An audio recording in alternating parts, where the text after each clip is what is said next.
YS Jaganmohan రెడ్డిలో నాకేదో తేడా కనిపిస్తుంది. ఒకప్పుడు బాలకృష్ణ గారి ఫ్యాన్గా ఆయన ఫ్లెక్సీలు మోసి ఆయన్ని ర్యాలీలు చేసినోడు ఈరోజు తాడేపల్లి ప్యాలెస్లో కూర్చొని ఏం మాట్లాడుతుంటావు? నాకు అసలు అర్థం కాలే. అసెంబ్లీలో బాలకృష్ణ గారి గురించి ఏం కామెంట్ చేస్తావు? దమ్ముంటే అసెంబ్లీకి రావాలా? అసెంబ్లీకి వచ్చి అడుగుపెట్టే గట్స్ లేవు. బాలకృష్ణ గారి గురించి నీ ఇష్టం వచ్చినట్టు మాట్లాడతావు.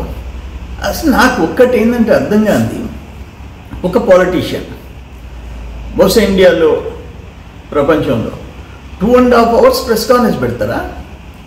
పబ్లిక్ మీటింగ్లో స్పీచ్ ఇవ్వచ్చు, 2.5 గంట ప్రెస్ కాన్ఫరెన్సా? ప్రెస్ను అడ్రస్ చేస్తావా? ఏమన్నా చాదేస్తావా? ఏమైంది? ఏదో తేడా ఉంది. దాంట్లో ఏమన్నా ఒక్కటి నిజం ఉందా? లేదే, పచ్చి అబద్ధాలు, రివర్స్ అంతా.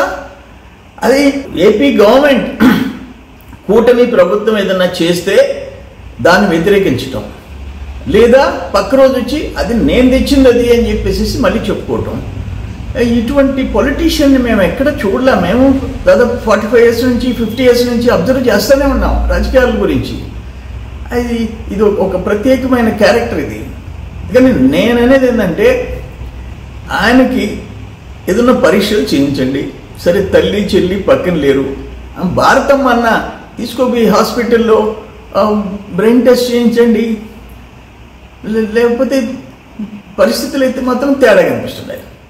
అందుకని పచ్చి అబద్ధాలు 2.5 గంట నాన్ స్టాప్గా 2.5 hours ప్రెస్ను అడ్రస్ చేయటం అంటే, అరగంట అసెంబ్లీలోకి రాలేని వాడు 2.5 గంట మాట్లాడటం.